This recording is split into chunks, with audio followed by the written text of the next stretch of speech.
Welcome everyone, this is Coaching in Session. My name is Michael Rearden and I'm going to be your Master Coach today. And today we're going to be talking about the obstacles for success or to success, because we have to figure out that success is for ourselves.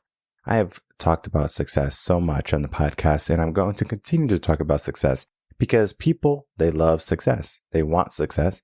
They try to reach success. But how do they get success?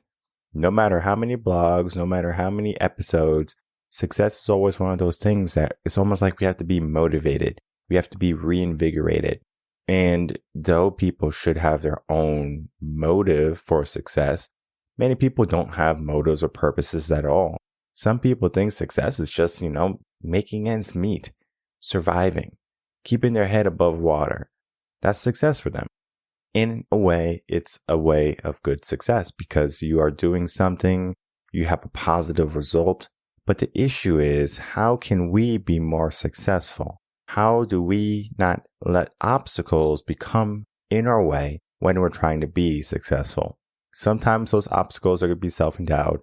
Sometimes those obstacles are going to be outside factors that you have zero, and I mean zero control over. Story time. So I'm heading into Austin and I have a meeting with a client. And it's just like, cool, got a meeting, not a problem. Could it be a regular day? I typically like to leave a little bit early because you never know. Maybe I get a flat tire. Maybe I have to do a detour because of a car accident on the highway. Well, today was going to be my car accident. So I'm just waiting at a light and all of a sudden, boom, crash. And I'm just like, really? We're on a street. Like, you can't pay attention, but whatever. So, pull in. I'm just thinking it's going to be pretty bad. And sure enough, it wasn't. So I was just like, our mind is just so crazy. It's just like, oh, this is going to be so bad. It's going to be terrible. Get out. I'm like, oh, just like a little bit of damage. Nothing crazy. Nothing, jaw breaking or dropping. And I was like, okay, well, just talking to the person who hit me. And she was a very nice girl, very young. She was probably just out of high school, starting off college freshman. And she was just super scared, super nervous. It was her first car accident. And I was like, I could be upset. I could be yelling and I could say, I have a meeting and I can't believe you would do this. How you can't pay attention. But then I was like, you know what? This could be a learning lesson, not just for her, but for me too. Because there was obstacles in the way to my success that day. I had a meeting with a client and I was like, I have other things to do than be here and worry about a car accident, wait for the police and things along those lines. Well, either way, the accident wasn't so big. It was just like, a little bit of bumper damage. And I was like, you know what? Let's just do, change information. That should be good enough. Even if I have to pay out my pocket, it probably won't be much. So I was just like, just talking to her and she was just so nervous. And I'm like, okay, this is what you have to do when you get in a car accident. So I made it a learning lesson, a teaching lesson for her. I don't even think I told her, berated her. I'm like, you got to pay attention when you're driving. And, and it was more of, well, this is what you do when you get in a car accident. And after we said goodbye and that was it. And we can do the insurance thing later. There is the aspect of you never know what's going to happen in your day. I didn't know I was going to get into a little fender bender that day. I didn't know I was still going to be on time for my meeting after the fender bender. I thought, oh man, now I'm going to be late. I thought I was going to have to call a client and say, hey, I'm running behind, got in a car accident. No one needs to know your business. Even though I had told her right to say, hey, I can't make the meeting, got in a car accident, got a little whiplash, whatever. I was like, no, I'm going to push through. I have an agenda. It doesn't matter the obstacle. It doesn't matter what gets in my way. When people get into a car accident, when people get into the mindset of bad news, something happens, they shut down. They say, you know what? I can't function. I'm too busy. I got to do this class. I have to go to work. I have to do this. And people are like, I can't do anything for the rest of the day. And maybe that is true. Maybe you don't have the mental capacity for it. Well, then how do you increase your mental capacity? That's something you have to learn. How I increase my mental capacity is, number one, meditation, mindfulness, and then I do some journaling and things along those lines to create a more structured mindset, because we all have a similar structure to our brain. Of course, we're going to have some different paths here and there, but we think in typically the same routes. The issue is most people have junk. All right. So I'm going to show you a little bit of mess in my office if you are a video watcher. If you are a listener, just listen and see all of the stuff that I'm going to describe. So here I have a little bowl, and this is my little junk bowl on my desk. And, I have a couple of things here, like from restaurants. You can go drinking. They give you like some matches. You never know, you need them. I have a voice recorder, some USBs. I have an SD card, some lip balm, and I have a wedding ring, an extra one of those flexi ones if I want to wear one of those.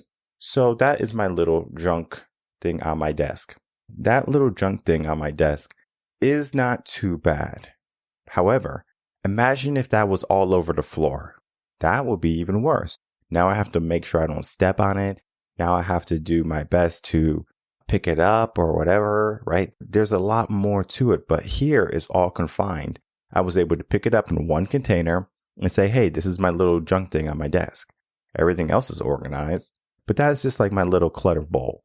Maybe we need a little bit of clutter in our life, but then we also have to know, how do we control our clutter?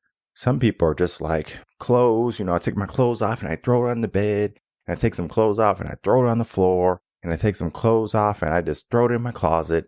And then you have so much junk all around. Even though that chaos is there, you might still be able to function. However, to what level, to what degree? I know certain people, if their lifestyle is out of whack, out of sync, guess what happens? They shut down. They're like, you know what? I can't even function. And so we have to look at, what type of person are you? Are you a person that can just have everything cluttered, everything in the way, obstacles, and you have to navigate through them all the time? Maybe you're the person who can have zero obstacles, because the moment you have an obstacle, your whole day is ruined. You just need to have a clear path for success. Or can you learn how to blend the two? Regardless of the chaos, regardless of what's going on, regardless of the obstacles, you still find a way to function. I think we all have the capability to do all three, meaning we can function in chaos, we can function in no chaos, and we can function with a mix of chaos.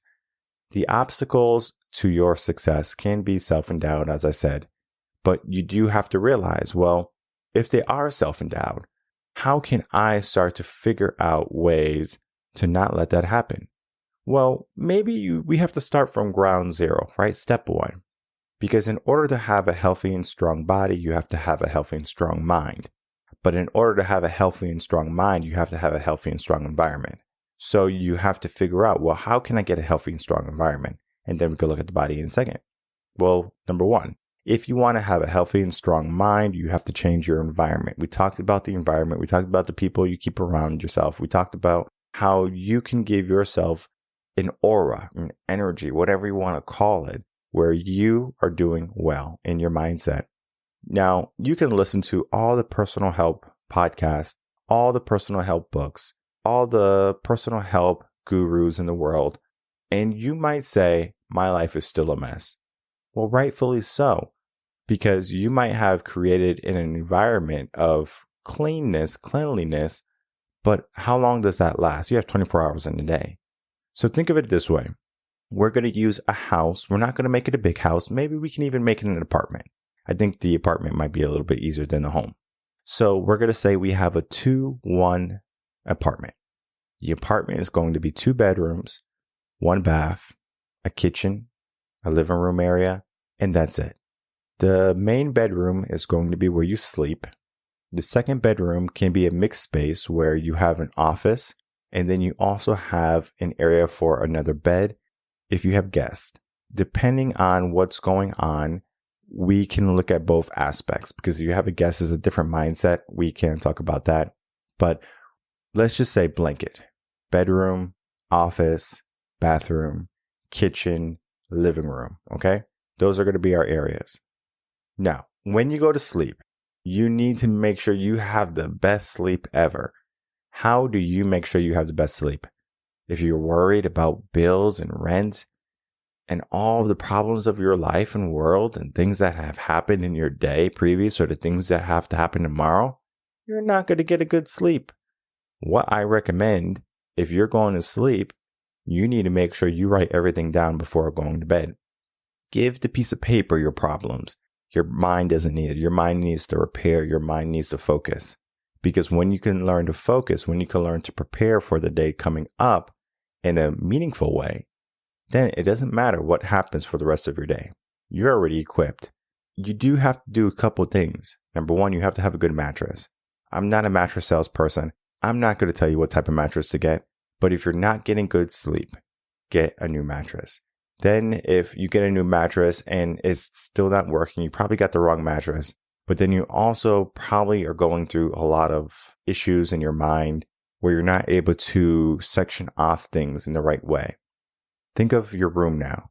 Imagine you have clothes on your bed, shoes on your bed, everything on your bed that's supposed to be hung up or in a drawer or on a shelf or in the closet, wherever they're supposed to be. But they're on your bed. You're supposed to be sleeping on your bed, but yet you have all of this junk on your bed. Your mind is supposed to be clear and focused, yet you have all of this junk in the way. So if you can see the correlation, how your sleep is going to affect your mindset, you have to make sure that there's no clutter in the areas that you need no clutter.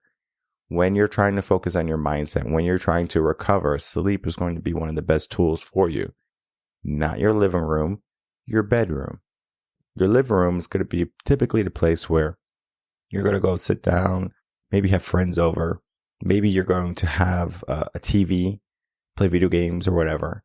I know there's people who live by themselves and they put the TV in their room, or they live in a co-op space where they have to have the TV in the room. And I understand that, right? If you're in that situation, there's nothing you can do about it. You can maybe elevate yourself and get out of that type of environment, but sometimes it's easier said than done. So we're not going to say that you can't have a TV in the room, even though it is recommended. You shouldn't have any TV in your room. You shouldn't be using electronics in your room. Your bedroom should be for sleeping. So we have a nice clear mind. Our bedroom is done. The office should be for work. If you have a computer in there and use it for other things, that's fine. Web search, meetings, whatever you use the office for, understand that's the office. Maybe taxes, all of those things. I wouldn't come into the office and start watching movies and things along those lines. That's going to create a bad habit. So go to the living room where you want to watch movies, or go to your bedroom if you're in that situation, okay? But again, I'm talking about the perfect situation. You have a 2-1. It's just you. You don't need to have a TV in your bedroom. You can have an office space. You can have a living room space. Let's say someone comes over, right? A family member, a friend. Guys go out to drink and you guys had too much and they need a place to crash. Well, they can go into the office if they need some privacy. Get a little air mattress, a little single. It's just one night. They'll be fine. If they're there for a week, they'll be fine with an air mattress too. You have a sofa, most likely. You can set it up for them. They'll be fine. I have bean bags. They're super soft. People will sleep on the bean bags before they sleep on an air mattress. I'm like, that's crazy. You're going to get better sleep on an air mattress, but the bean bags are so comfortable. I can't tell you how many lives my bean bags have took, meaning a person would just be sitting on them and all of a sudden knocked out, cold, sleeping, snoring. And it's because those bean bags are super comfortable. So we have multiple options in this house, in this home, where you can come and you can get some rest, some good Z's. But we also look at the aspect of where things need to be. We look at the kitchen, the bathroom, right? The places where are very sectionalized, right? Sectioned off. You know what belongs in the kitchen. You know what belongs in the bathroom. I'm not going to have utensils in the bathroom. If someone comes over, hey, do you have any forks? Yeah, just go into the bathroom. They're going to look at me weird. Does that make any sense? But yet our mind is so cluttered and so crazy. It's like we don't even organize our mind like we organize our life or our house or our apartment or our dwelling where we live. When you can organize yourself, it becomes easier for success. The same thing comes after that. We change our environment, our mind starts to change. Then once our mind is changed, then we can start to change like our body. Give ourselves the energy, the fuel, the discipline we need in order to reach that success.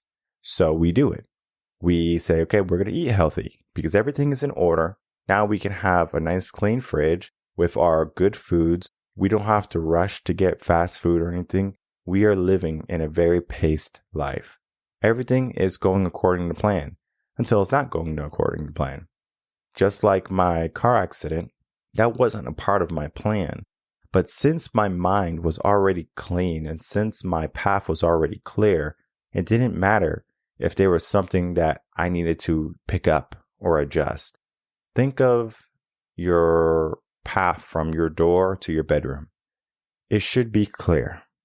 We're not going to get into the feng shui stuff, but it should be clear. But maybe over the weeks, maybe you get more busy. Maybe you get more tired. You have a lot more on your plate. So you say, you know what? I don't have time to clean my apartment every single week. Okay, I understand. You might skip a week, maybe 2 weeks, but you should not skip 3. We have to clear our environment, clean our environment, just as we clear our mind. We have to get rid of the junk, the garbage that doesn't belong there. And so when we're looking at the path from our door to our bedroom, imagine how difficult it's going to be if you have boxes, bags of garbage, towels, shoes, backpacks and suitcases, and you just have like all of this stuff on the way there, and you're jumping over things and you're tripping over things, and it's very difficult to get to your bedroom. That's too much for the mind. All right. Yeah, people do it, but you're so focused on maybe other things that you don't give yourself the good environment. I know there's people who work all the time and they have the messiest apartment. It's just terrible, pigsty, but yet they're highly successful in their work. But then other areas of their life, their relationships, again, their apartment, it's a pigsty, okay? And these people are the same people as if you give them a hiccup, they break down completely. It's like, oh my God, I can't believe this happened. I can't believe my life. Like, this is just so bad. They break down so much more easily and readily. It's almost like, well, I expected that to happen because they weren't built to go through the hardships. Yes, they might be able to go through that clutter, but for how long? How long until they get more stress, more anxiety, to the point it is going to inhibit them from taking positive action. So there's going to be obstacles to success. There's going to be obstacles in our life that we have to learn to navigate through, to avoid. You might be a person that's doing well right now, and good, right? I want you to be successful. I want you to be doing well. But if you are a person who's simply moving through life and not really doing much because you have a lot of obstacles that have been created by you or others, then you might need some type of coaching. I'm not saying you have to get coaching with me. I'm just saying you need some coaching in general to get your life back in order. The power of coaching, the power of life coaching is that we can help you navigate through all of those obstacles, help you navigate through all of those turmoils and mindsets that you're going through, that you're living. And we can say, you know, this can be better, right? When I build something or if I'm doing something for the first time, I would love to have an expert's opinion. And I can say, hey, how do you do this? Tell me how to do it. Teach me. Show me. I don't know. I'm ignorant to this fact. I don't mind being ignorant. All right. I would rather learn and say, okay, now I know. Now I have walked that path. Now I have some understanding. I might not be an expert yet, but at least I can say I have some understanding. When we understand that our day, our 24 hours are going to be littered with the unknown. I don't know what tomorrow is going to bring. Heck, I don't even know what's going to happen after this podcast, but yet I'm positive, right? Most people are positive. They think good things are going to happen. But the issue is when people have this mindset of the time, right? We get into the mindset of we'll do it later. We'll do it another time. If something happens in your life, it doesn't give you a pass to say, I'll do it later. I'll do it tomorrow. If something can be done now, why wait? Give yourself the focus, give yourself the discipline to do it today, to do it now, to do it when you're not ready, to do it when you're hungry. Most people are trying to get to the perfect moment. Most people are trying to be just enough or to feel just right. There is no right. If you want to fix your life and you're having a hard time, if you feel like you're stressed and overwhelmed, number one, you need to do some work on your environment. Number 2, you need to do some work on your mindset. And then number 3, you need to do some work on your body. There is no reason why a strong person like yourself, should be shutting down on the onset of something happening. Because just like my meeting, when I was going to my meeting, I could have said, oh man, poor me. I can't believe this happened. F you, driver, for, bumping me. You ruined my day. I mean, not many people can ruin my day. Even if I get bad news on my phone, my day is not ruined. I think of life as a path. I don't know what's going to come next. I might get some very bad news. I might go through some pain and I go, ouch, that sucks. But yet, I pay attention. One of the greatest things I learned in my 20s was to live in the moment, to pay attention. And the obstacles to success typically happen when we don't want to pay attention to them.